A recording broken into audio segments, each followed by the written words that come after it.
Magandang umaga po. Bali ako po yung naka-assign sa aming department para mag-discuss kung paano gumawa ng weekly home learning plan for MDL class in Science 8. So, paano ba gumawa ng WHLP? At ano ba yung mga dapat nating ihandang kagamitan sa paggawa at pagbuo ng WHLP? Bago po natin i-discuss kung paano gumawa ng WHLP, bibigyan ko po muna kayo ng mabilisang overview patungkol sa paggawa nito.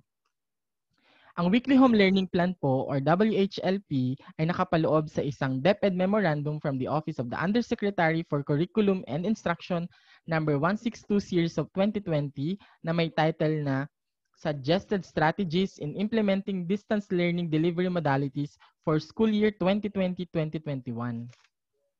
Ang Weekly Home Learning Plan ay ginawa ng mga guro upang matiyak na ang mga bata ay on task at guided on what are the expected outputs needed to be accomplished in a given week.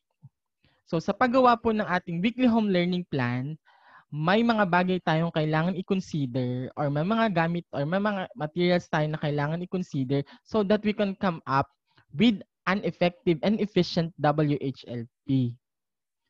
So ang una po sa ating mga materials ay ang milk at ang baw.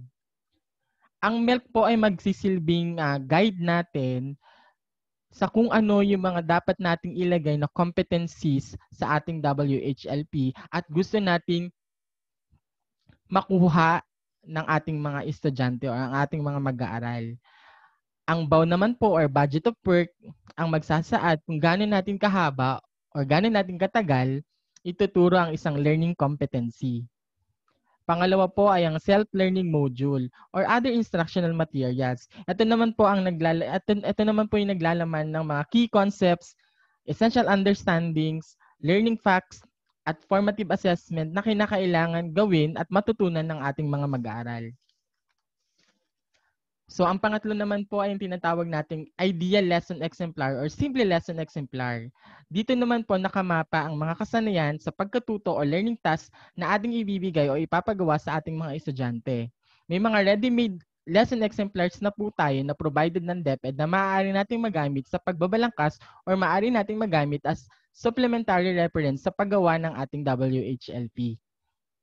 Ang panghuli naman po ay yung tinatawag nating class program.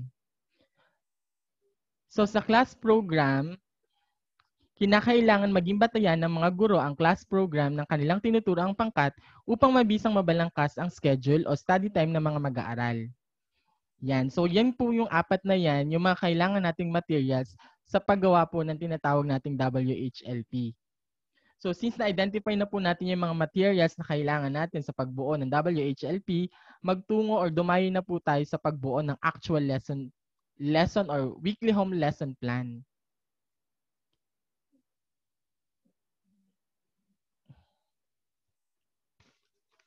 So narito po yung sample ng aking weekly home learning plan sa Science 8. So yung week po dyan, tsaka yung date po niyan ay projection lang po na possible po or pwedeng baka sa ganyang dates or ganyang week mag-fall yung aking lesson which is typhoon. Kaya po yan na lang po yung nilagay ko din. So kung mapapansin niyo po, yung ating weekly home learning plan ay binubuo ng 5 columns. So sa unang columns po, makikita natin dyan ang day and time na kung saan ito ang nagsasuggest ng oras para sa bawat subject area na pagtutuunan ng pansin ng mga bata. So itong oras po na ito, kung mapapansin nyo, mag-uumpisa siya ng 7 to 9.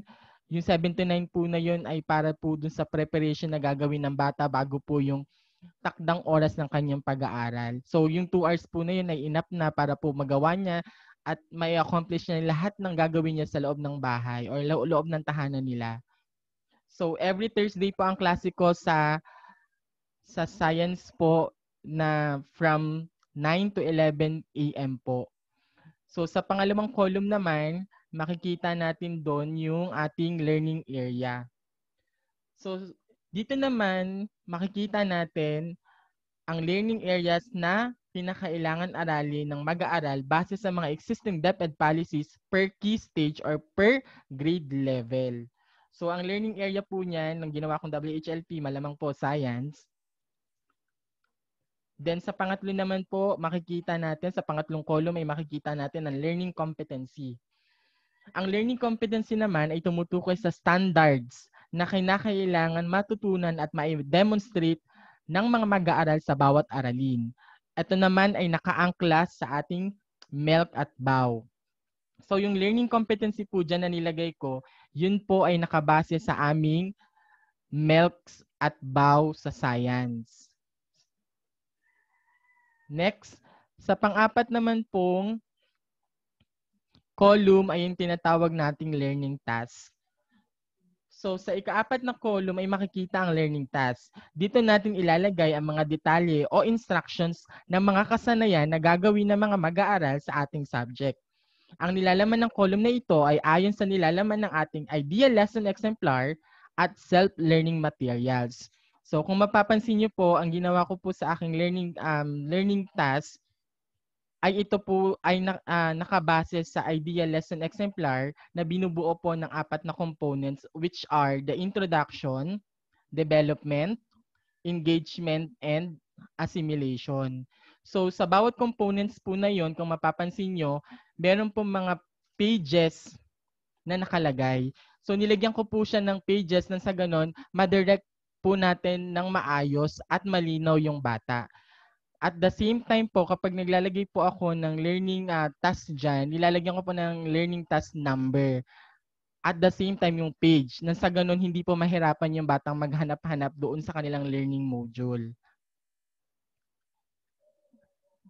Next.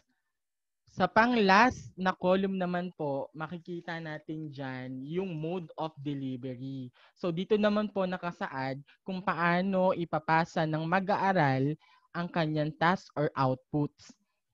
Ang mode of delivery ay dapat nakabatay sa kung anong nakasaad sa Learning Continuity Plan or LCP ng ating paaralan. So meron pong dalawang grupo or pangkat na ang kinikater ng modular distance learning delivery. So meron po tayong grupo ng mga nasa labas ng ating community or labas ng pamayanan. Meron din naman po tayong mga estudyanteng nasa loob ng pamayanan. Kapag nasa labas po ng pamayanan, ang gagawin po ng bata, ipapasa po nila sa school ang kanilang answer sheets, activity sheets, or yung mga outputs nila.